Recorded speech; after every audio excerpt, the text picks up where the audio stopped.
Hello बच्चों, good morning to all of you. My dear students, I hope you are all fine at your home. Students, today we will discuss the chapter number 13, Democratic Resurgence of Class Plus 2 subject Political Science. Before going to start this chapter, I want to clear the meaning of democratic resurgence. My dear students, what do you know about resurgence? This word resurgence refer to the rebirth. Resurgence word refer to the rebirth, and other democratic word known as a लोकतंत्र means जो हमारी democratic government होती है, जो government working करती है for the people, that is democratic. और यहाँ पे था resurgence means rebirth. This chapter based on the rebirth of democracy. कि जो हमारा चैप्टर है, ये हमारा चैप्टर किसके ऊपर बेस्ड है? जो हमारी डेमोक्रेसी है उसकी रीबर्थ के ऊपर, रीनेसेंस के ऊपर, उसके पुनर्जन्म के ऊपर, उसकी डेवलपमेंट के ऊपर ये चैप्टर जो हमारा बेस्ड है। Understood my dear students? Democratic resurgence means लोकतंत्र का पुनर्जन्म, लोकतंत्र का रीबर्थ। That is clear. तो इसके अंदर हम जो अभी फैक्ट या कॉन्सेप्ट हम डिस्कस करेंगे वो रिलेटेड होंगे हमारे डेमोक्रेसी के अंदर, कि हमारी डेमोक्रेसी कब से लेके कहाँ तक, कैसे जो सिचुएशन है उसको फेस करते हुए हमारे 220 के अंदर अब तक हमारे पास पहुँची है। लोगों के उस टाइम आइडियाज़ क्या थे, बिलीव्स क्या थे, ये सारे के सारे एक जो है डेमोक्रेटिक रीबर्थ के अकॉर्डिंग लोगों के अंदर धीरे धीरे स्टेब्लिश हुए। Understand my dear students? Democratic resurgence means कि हमारी लोकतंत्र की रीबर्थ, लोकतंत्र का दोबारा जन्म। That's clear. तो इससे पहले हम चैप्टर को शुरू करें इसके दूसरे कंसेप्ट के ऊपर, फर्स्टली हम इसका जो मीनिंग है वो देखेंगे अभी। A process in which something start to grow, develop और बिकम सक्सेसफुल अगेन। अगेन आ गया ना my dear students? Again means दोबारा। A process in which something starts to grow, develop or become successful again known as a resurgence। के ये हमारा होता है resurgence होता है कि जब कोई प्रोसेस हो, कुछ न्यू स्टार्ट करने से, कुछ बनाने के अंदर, कुछ डेवलप करने के लिए या किसी को सक्सेसफुल करने के लिए जो हम एफर्ट्स करते हैं, अगेन एफर्ट्स करते हैं, that's term refer to the resurgence. के हमारी पॉलिटिक्स के अंदर, हमारी पॉलिटिक्स क्या है? डे टू डे रिसर्जेंस होती है। डे टू डे इसके अंदर लोगों की आइडियोलॉजी जो होती है, लोगों की पॉलिसीज होती है, लोगों के बिलीव्स होते हैं, इंटरेस्ट होते हैं, वो डे टू डे चेंज होते रहते हैं। After changing the believes, ideas, interest of the people, our democracy make a different type of resurgence. Okay my dear students? The act or an instance of bringing something back to life, public tension or various activity.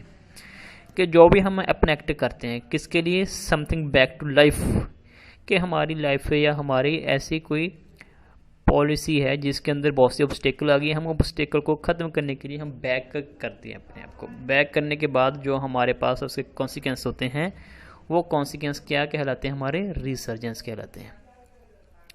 Public attentions और वगैरह activity, जो हमारे लोगों के interest होते हैं any one of the policy, तो वो हमारे किसके रिलेटेड होते हैं? वो रिसर्जेंस के बेस के ऊपर ही हम उनको क्या कहते हैं? मेंटेन करते हैं। Okay my dear students?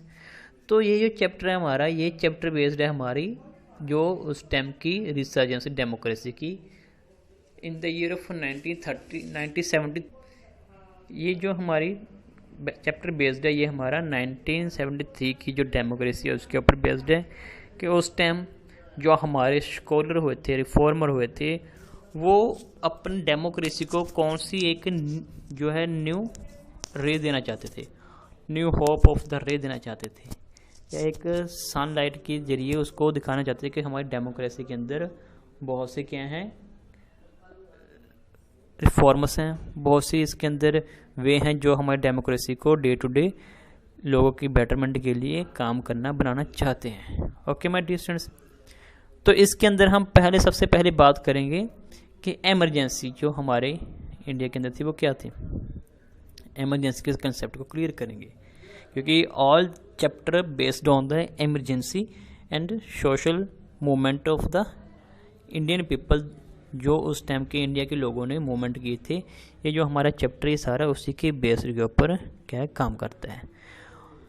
Originally at the beginning national emergency could be declared on the basis external aggression और वॉर, कि जब किसी भी सोर्स से हमारे जो कॉन्स्टिट्यूशन प्रोटेक्टर हैं नॉन एज ए प्रेसिडेंट और parliament members known as MP and others ministers, जब उनको पता चलता है कि किसी भी स्टेट के अंदर या किसी भी हमारी इंडिया की इंटरनल अफेयर्स के अंदर कोई गड़बड़ी आ गई है या उसकी स्टेट के अंदर लोगों के साथ कोई अनजस्टिस हो रहा है, तो हमारा प्रेसिडेंट क्या करेगा, उस स्टेट के अंदर, उस लोकेलिटी के अंदर या उस रीजन के अंदर एक अपना कॉन्स्टिट्यूशन अमेंडमेंट या कॉन्स्टिट्यूशन बिल या कॉन्स्टिट्यूशन आर्टिकल को इम्प्लीमेंट करेगा, जो क्या कहलाएगा हमारा इमरजेंसी। ये किसके आर्टिकल के अंदर होती है? 352। जो हमारा 352 आर्टिकल होता है, ये आर्टिकल हमारा बेस्ड होता है internal disturbance of the country. ये हमारी कंट्री की इंटरनल डिस्टर्बेंस है। Internal disturbance refer to the any state aggressions, किसी स्टेट के अंदर कोई झगड़ा, कोई लोगों के मिसहैपनिंग या किसी लोगों के साथ कोई मिसमैच हो जाए, तो उसको दूर करने के लिए हमारे जो कॉन्स्टिट्यूशन या हमारे फर्स्ट मैन हैं हमारे इंडिया के प्रेसिडेंट, तो उस स्टेट के अंदर अपने एक इमरजेंसी के रूप में अपना कानून इम्प्लीमेंट करते हैं, जो क्या करता है लोगों की प्रोटेक्शन करता है और उस सरकार को काम करने से रोकता है कि वो सरकार जो है लोगों के अफेयर के अंदर काम नहीं कर सकती। This government has unable to work for the betterment of the people.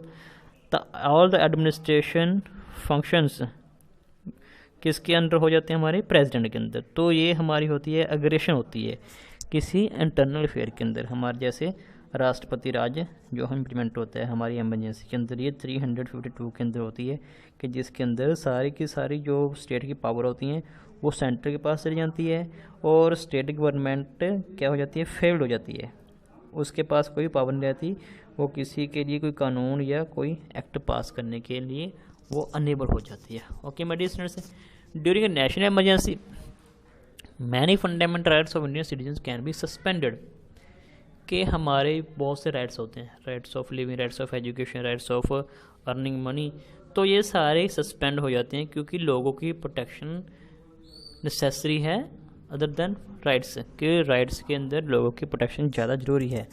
हाँ, वो राइट्स खत्म नहीं होते जो लोगों की क्या लिबर्टी को ख़त्म करते हो, लोगों की जान की या माल की या उनके किसी भी ऐसे, या हम उनके इंडिविजुअल को कोई लॉस दे, वो राइट जो है फंडामेंटल राइट वो कैंसिल नहीं हो सकते। बाकी फंडामेंटल राइट्स जो हैं दे विल बी कैंसिल और suspend also. Okay my dear students, ये तो था हमारा इमरजेंसी के अंदर। तो इसके अंदर अभी हमारे ये चैप्टर के अंदर जो है ना बेस्ड है हमारे के जो मूवमेंट था हमारे इंडिया के अंदर, मूवमेंट के अंदर क्या क्या था और उस मूवमेंट के अंदर क्या लोगों ने या उस टाइम के जो हमारे सोशल रिफॉर्मर थे उन्होंने क्या अपने एफर्ट्स किए थे। तो इसके अंदर हम डिस्कस करेंगे एक तो बिहार मूवमेंट और एक Gujarat movement. Let's come to the cases of Bihar movement. सबसे पहले हम बिहार मूवमेंट के केस के बारे में पढ़ेंगे, उसके बाद फिर वो मूवमेंट को एक्सप्लेन करेंगे। The Bihar movement was a political movement initiated by student in the Indian state of Bihar in 1974 and led by the veteran Gandhian socialist Jayaprakash Narayan, popularly known as JP, against misrule and corruption in the state government। ये जो movement था that movement was started by the student of Bihar university. ये उस time की Bihar university के जो student ने उन्होंने शुरू किया था ये मूवमेंट को। किसके लिए शुरू किया था? क्योंकि उस टाइम एक तो करप्शन बहुत हो गई थी, फूड सिक्योरिटी नहीं थी, और जो स्टूडेंट की थी राइट्स थी उनको अबोलिश और उनको प्रोटेक्ट नहीं किया जा रहा। तो स्टूडेंट ने क्या किया, एक मूवमेंट ऑर्गेनाइज किया जो बिहार मूवमेंट या टोटल रेवोल्यूशन मूवमेंट के नाम से जाना जाता है। उस टाइम ये तो सिर्फ एक स्टूडेंट के अंदर ही काम कर रहा था, बट उनके अंदर एक लीडर के लिए किसको अपॉइंट किया कि JP नारायण, जिसे जयप्रकाश नारायण कहते हैं, उनको इस मूवमेंट के अंदर इन्वॉल्व किया गया। बट वो एक कंडीशन के अंदर इस मूवमेंट के अंदर ही आने के लिए रेडी थे। वो क्या था? वो कंडीशन ये थी कि जय पी नारायण, ये मीन्स जयप्रकाश नारायण ने ये सोचा था कि अगर मैं इस मूवमेंट के अंदर आऊँगा तो ये मूवमेंट हम नेशन वाइड इसको क्या करेंगे, इस्टेब्लिश करेंगे, not for a one state, कि हम इसको एक स्टेट के अंदर नहीं रखेंगे, इसको हम पूरे नेशन के अंदर इस्टेब्लिश करेंगे, ताकि जो लोग हैं या जो स्टूडेंट हैं किसी ऐसी कंडीशन के अंदर सफ़र कर रहे हैं कि उनके राइट्स को इग्नोर किया जाता है, उनकी प्रोटेक्शन नहीं होती, उनकी फोर्स सिक्योरिटी नहीं होती, उनके सोशल जो राइट्स हैं उनको डिसअबे किया जाता है, तो उन सब के लिए ये प्रोटेक्टिव के रूप में काम करेगा। तो उस टाइम के जो स्टूडेंट्स थे उन्होंने इस मूवमेंट को एग्री किया। एग्री करने के बाद उन्होंने अपने जेपी नारायण को अपने मूवमेंट का एक लीडर बना लिया। तो ये मूवमेंट कहाँ पे शुरू हुआ था? बिहार में शुरू हुआ था। इसका गोल क्या था, इसका मेन पर्पस क्या था? डिसोल्यूशन बिहार लेजिस्लेटिव असेंबली, क्योंकि जो बिहार लेजिस्लेटिव असेंबली थी वो उस टाइम करप्टेड हो चुकी थी पूरी। वो सिर्फ अपने इंडिविजुअल पर्पस के लिए काम करते थे, not for the state purpose या स्टेट पीपल। तो वहाँ के स्टूडेंट थे, छोटे छोटे जो उस टाइम के ऑक्यूपेशन वाले लोग थे, वो भी डिस्ट्रॉय होने शुरू हो गए। स्टूडेंट के लिए एजुकेशन फैसिलिटी ख़त्म होनी शुरू होगी, और वहाँ पे जो वहाँ ट्रेड थे, ट्रेड भी धीरे धीरे ख़त्म होने शुरू हो गई थी, क्योंकि उस टाइम जो सरकार थी वो सिर्फ अपने ही पर्पस के लिए काम करना शुरू कर रही थी। तो वो लोगों को इग्नोर कर रही थी, उनकी फैसिलिटी को डिस्ट्रॉय कर रही थी। तो लोगों ने, उस टाइम के स्टूडेंट्स ने, उन्होंने ये केसेस को या मूवमेंट को एक ओरिजिन किया for the force security, for the betterment of the education facilities. इसका केस करप्शन पब्लिक लाइफ। गोल सा क्या था कि री इलेक्शन हो, dissolution of Bihar legislative assembly means होता है कि री इलेक्शन हो, जो बिहार के अंदर उस टाइम की गवर्नमेंट है उसको रिमूव किया जाए, उसकी जगह पे न्यू इलेक्शन हो और वो गवर्नमेंट को चूज़ करो जो लोगों की बेटरमेंट के लिए काम करे। फिर उस time corruption in public life के अंदर करप्शन बहुत हो चुकी थी। उस करप्शन को ख़त्म करने के लिए ये लोगों के अंदर एक आवाज़ उठी कि हम इस मूवमेंट को ख़त्म करना चाहते हैं। कि ये कब शुरू हुआ था? 18 मार्च 1974 टू 25 जून 1975। ये इतना टाइम तक ये मूवमेंट जो है चला। और आफ्टर द मूवमेंट, ये मूवमेंट के बाद जो गवर्नमेंट थी उसने अपने आप को लोगों के सेंटर किया और री इलेक्शन किए, ताकि लोगों के अंदर क्या हो, अपने गवर्नमेंट के लिए फेथ और इंटरेस्ट बना रहे। ओके, तो अभी हम डिस्कस करेंगे जयप्रकाश नारायण के बारे में कि उनका रोल क्या था। जयप्रकाश नारायण का वो कौन थे? जयप्रकाश नारायण बोर्न इन 11 अक्टूबर 902 और 8 अक्टूबर 1979। वो इतने समय तक यहाँ पे रहे। Popular refer to as JP or Lok Nayak, Hindi और द पीपल्स लीडर। वो लोगों के लीडर थे। हमने डिस्कस किया जैसे पहले कि वो लोगों के लीडर थे, कैसे थे कि उन्होंने अपने आप को एक लोगों के लिए मसीहा बना के लोगों की वेलफेयर के लिए काम करना शुरू किया। Was an Indian independence activist, theorist, socialist and political leaders. वो उनके अंदर सारी ये खूबियाँ थी, वो एक करेक्टरिस्टिक्स थी उनके पास ये कि वो सोशलिस्ट भी थे, थ्योरिस्ट भी थे और पॉलिटिकल लीडर भी थे। He is also known as the hero of quit India. Quit India means कि जो हमारा मूवमेंट हुआ था क्विट इंडिया के लोगों के लिए काम करना और इंडिया के अंदर ही बनाई हुई जो प्रोडक्शन उसको यूज़ करना। And he is remembered for leading the mid 1970s opposition against prime minister Indira Gandhi for whose overthrow he had called for a total revolution. उनका मेन पर्पस क्या था कि इंदिरा गांधी को जो सेंटर के अंदर सरकार थी उसको रिमूव करना और वहाँ पे री इलेक्शन करा के स्टेट के अंदर भी री इलेक्शन करवाना, ताकि जो करप्शन गवर्नमेंट है, करप्शन गवर्नमेंट क्या हो, इसको रिमूव किया जाए फ्रॉम द अथॉरिटी। इसको अथॉरिटी से रिमूव करके री इलेक्शन करवाना, ताकि लोगों के अंदर अपनी गवर्नमेंट का फेथ और बिलीव बना रहे। ओके, तो ये तो हमारा Bihar movement and total revolution, ये हमारा बिहार मूवमेंट था। बिहार मूवमेंट के अंदर ये लोग क्या थे, उस टाइम जो बिहार के स्टूडेंट थे उन्होंने ये शुरू किया था। एक तो वहाँ पे इन्फ्लेशन बहुत हो चुकी थी, इन्फ्लेशन होता है महंगाई बहुत बढ़ गई थी, ठीक है। दूसरा अनएम्प्लॉयमेंट, लोगों को रोज़गार नहीं थी मिल रही। And lack of supplies and essential communities, लोगों के अंदर भूखमरी हो गई थी, फूड क्राइसिस आ गया था कि प्रोडक्शन तो हो रही थी लोगों को बट मिल नहीं थी रही खाने के लिए प्रोडक्शन जो होती है। Navnirman Andolan, movement of Gujarat asked Jayaprakash to lead a peacefully agitation. तो जयप्रकाश नारायण को उससे जो मूवमेंट है उसके लिए इनवाइट किया गया। Following Jayaprakash Narayan call for social justice and demand for dissolution of Bihar assembly. तो उस टाइम जो जयप्रकाश नारायण थे उन्होंने बिहार असेंबली को रिमूव करने के लिए प्रपोजल दिया और मूवमेंट बिगिन किया। The Bihar government used brutal force to suppress the movement and 18 March 1974 police fired on unarmed demonstrative and 8 people were killed on police firing. तो जब मूवमेंट हो रहा था उस टाइम जो वहाँ की सरकार थी उसने ब्रूचुअल मीन्स एक कातिलाना हमला किया, जो बिना हथियारों के लोग अपना मूवमेंट या प्रोटेस्ट कर रहे थे उनके ऊपर, और वहाँ पे 8 लोग थे वो ऑन द स्पॉट वहीं पे उनकी डेथ हो गई थी with the police firing. On 8 April 1974 and aged 72 he led a silent procession at Patna. फिर उन्होंने एक ऐसा मूवमेंट किया कि लोगों को या गवर्नमेंट को पता ना चले कि उनकी पॉलिसीज़ क्या है और वो आगे क्या अपना रेजोल्यूशन रखेंगे। As Jayaprakash Narayan crossed the barricaded area followed by Satyanandan Narayan Sinha, Syamananda Mishra, Devi J. Narayan Singh and B.R. Chandraveda, procession was लाठी चार्ज। तो उन्होंने जो गवर्नमेंट के वहाँ पे बैरिकेड थे उनको तोड़ के आगे बढ़ना शुरू किया और वहाँ पे उनकी लाठी चार्ज हुई उनके ऊपर। On 5 June 1974, Jayaprakash addressed a large crowd to at Gandhi मैदान in पटना।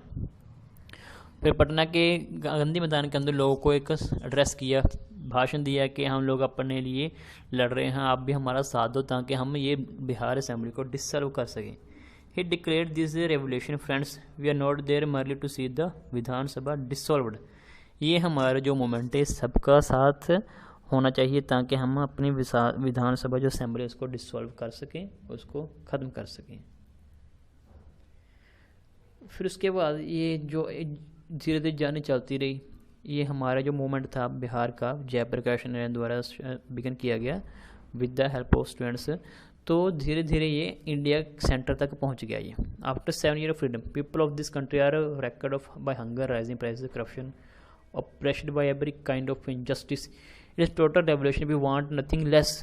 उन्होंने कहा कि हम कुछ एक नहीं चाहते, हम पूरी ही रेवोल्यूशन चाहते हैं जिसके अंदर हमारी फूड सिक्योरिटी हो, हमारी इकोनॉमिक ग्रोथ हो, हमें एम्प्लॉयमेंट मिले, हमारी एजुकेशन फैसिलिटी हो, हमारे लोगों के डेवलपमेंट हो। ये सारी उनकी डिमांड थी, not a one demand. In 1974, he led the student movement in the state of Bihar, which gradually developed into popular people's movement known as the Bihar movement, जो बिहार मूवमेंट के नाम से जाना गया। उस टाइम ये एक छोटी सी NGO के नाम के ऊपर ही अपना काम कर रहे थे। Okay, understood my dear students. तो ये जो हमारा बिहार मूवमेंट था ये था, और इसके केसेस क्या थे वो भी हमने भी डिस्कस कर लिए इसके अंदर, जो इसके केसेस थे। तो ये जो मूवमेंट है धीरे धीरे अपने आप को नेशनल लेवल के ऊपर इस्टेब्लिश और स्प्रेड होता गया।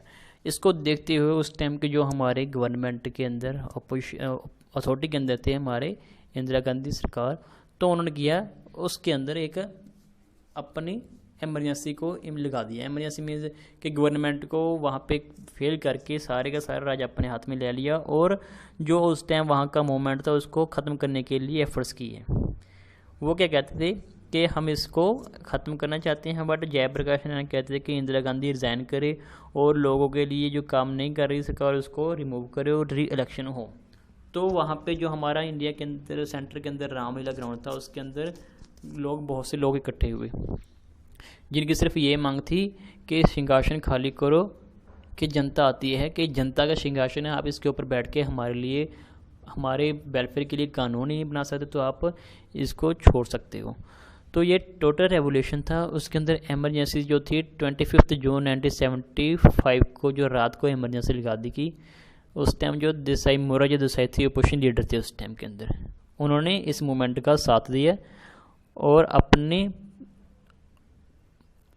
अपनी पार्टी के अंदर इन लोगों को क्या किया, अपनी पार्टी के अंदर अडॉप्ट किया ताकि ये लोग प्रोटेक्ट रह सकें, और जो सरकार लोगों की वेलफेयर के लिए काम नहीं कर रही उसको ये डिसॉल्व और उसको रिमूव कर सके फ्रॉम द अथॉरिटी। तो ये मूवमेंट उस टाइम था जो एक मिलिट्री के रूप में हो गया था, क्योंकि एक तरफ सरकार से दूसरी तरफ पूरे का पूरा बिहार और वहाँ के जो सोशल रिफॉर्मर थे उनका एक आपस के अंदर लोगों के लिए एक जुनून था कि लोगों को वो अपने साथ मिक्सअप करके आज़ादी दिलवाना चाहते थे फ्रॉम द करप्ट गवर्नमेंट। तो उस मूवमेंट के अंदर जो उस टाइम की हरासमेंट थी तो उसको ना सहते हुए जो हमारे JP नारायण थे वो पटना के अंदर ऑन 8 अक्टूबर 1917 के अंदर उनकी जो डेथ हो गई थी 3 दिन के बाद। मीन्स वो पहले बीमार रहे, उनको प्रॉब्लम्स थी तो डायबिटीज़ की और एक एलिमेंट्स की, हार्ट एलिमेंट्स। तो after the death of JP Narayan, Morarji Desai said we have lost our national reformer, कि हमने अपने एक राष्ट्रवादी जो है सुधारवादी रिफॉर्मर था वो हमने खो दिया, और उसके लिए उन्होंने अपने नेशन के अंदर morning including the suspension, means parliament के अंदर इसके लिए एक सोरोफुल अपना एक फीलिंग भी लोगों के लिए लोगों के अंदर शेयर की, क्योंकि वो एक सोशल रिफॉर्मर थे, वो लोगों के लिए काम करते, not for individual purpose. Okay, my dear students, I hope, my dear students, you have all understood all concept related to this chapter. Today we will discuss more concept related to this chapter. Okay, my dear students, thanks. We will meet again tomorrow.